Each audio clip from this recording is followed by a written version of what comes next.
כן, עוד מהסיפורים האלו שלא יגרמו לעולם כנראה, של הרגעים הנוראים האלו של שבת 7 באוקטובר, דילמה של אמא שהייתה צריכה להחליט איזה מהילדים שלה להציל. הסיפור של בת 7 יהלומי מניר עוז, ברגע של תושייה כשהיא על אופנוע של המחבלים, יחד עם שתי בנותיה הצליחה להימלט. מי שנשאר מאחורה ונחטף הוא הילד איתן בן ה-12 והבעל אוהד. הכתבה של מיכל פעילן. איך זה להיות רחוק מהבית? בסדר, לא אכפת לי להיות מהבית. מה אכפת לך? מאבא ומאיתן. פשוט אני מתגעגעת אליהם, זהו. את זוכרת מה חשבת?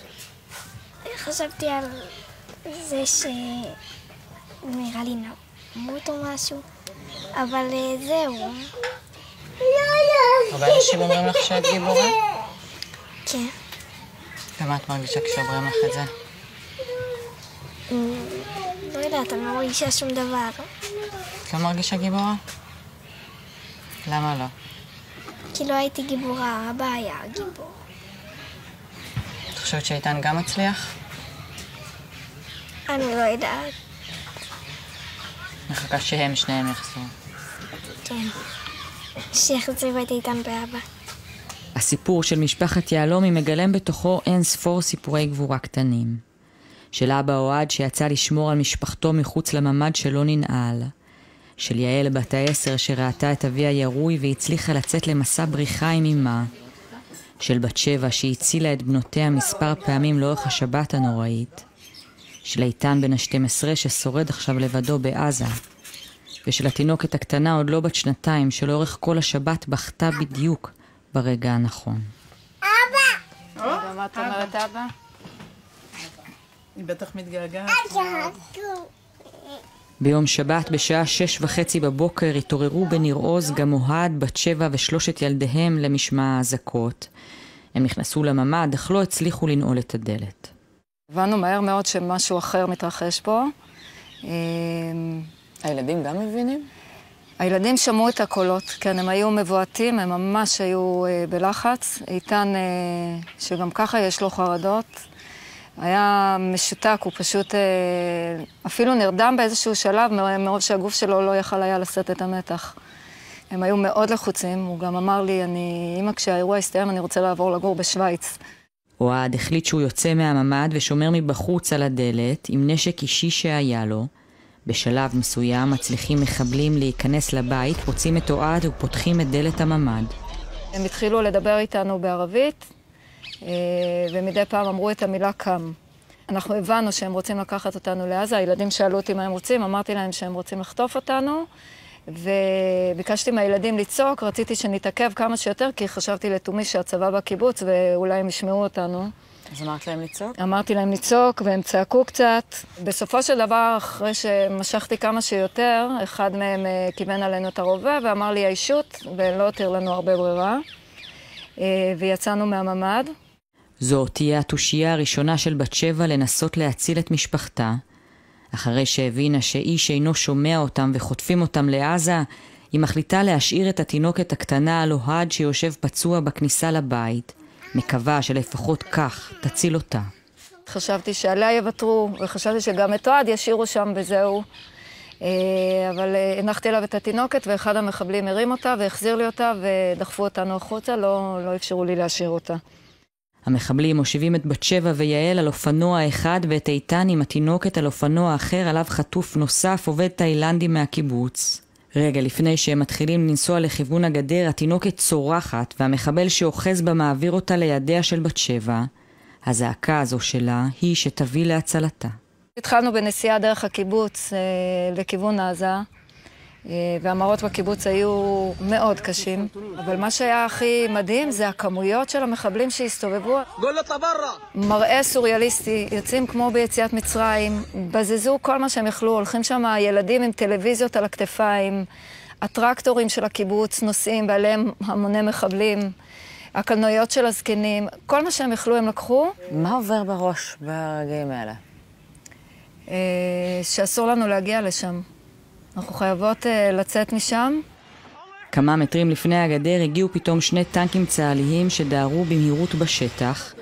האופנוע שעליו ישבו בת שבע והבנות מחליק ונופל. אחד המחבלים מנסה לתפוס אותן ולגרור אותן איתו, אבל בת שבע מנצלת את העמולה ורצה עם שתי הבנות, מנסה לנופף בחוזקה לטנקים, אך הם אינם מבחינים בה. היא מתחילה להימלט במהירות עם הבנות לעבר השדות. אנחנו יחפות עם פיג'מות, והקטנטונת על הידיים כל הזמן. באיזשהו שלב התעייפנו, אז אמרתי ליעל שאנחנו נשכב על האדמה ונעשה את עצמנו מתות. ומה עושים עם התינוקת? היא איתי כל הזמן, היא שכבה על האדמה. והיא שוכבת איתכם? כן, כן, כן. היא הבינה שמשהו מאוד מאוד שונה, היא שמעה אותנו צועקים.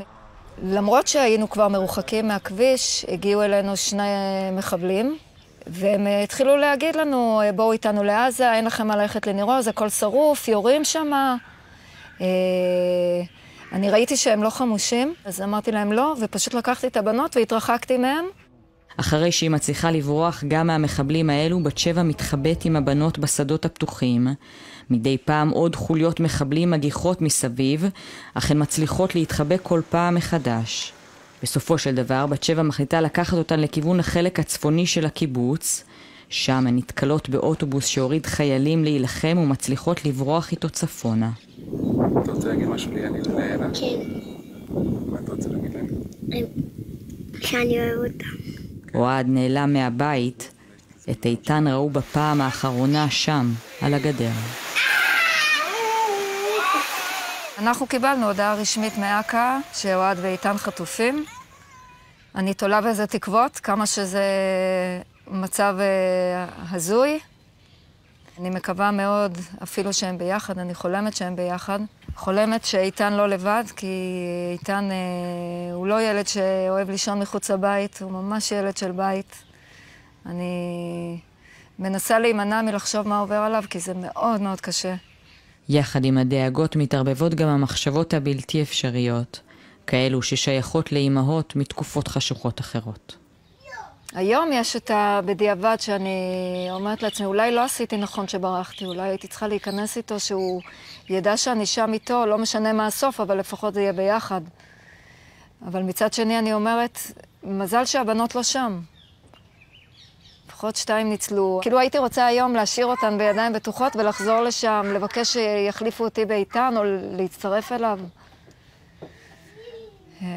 קשה לי מאוד עם המחשבה שהוא שם בלעדיי. לפני כמה ימים הן עברו להתגורר בקיבוץ העוגן. בת שבע החליטה שהיא לא מוכנה לחכות שיזכרו בממשלה לטפל במפונים, וכאן תוכל להכניס את הבנות למסגרות מסודרות.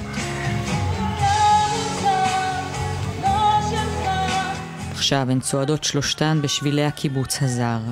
מבית הקפה נשמע שיר שמקבל עכשיו משמעות חדשה. מקוות בקרוב לצעוד כאן, עם אוהד ואיתן.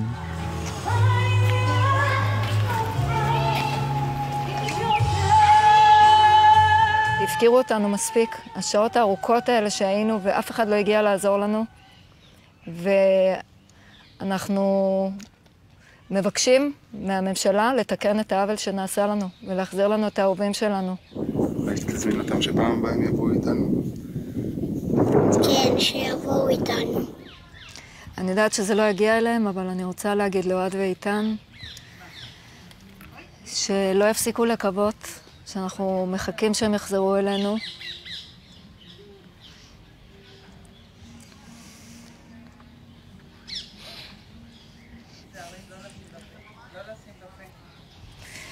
שאנחנו מאוד אוהבים אותם. אנחנו לא מצליחים לדמיין חיים בלעדיהם.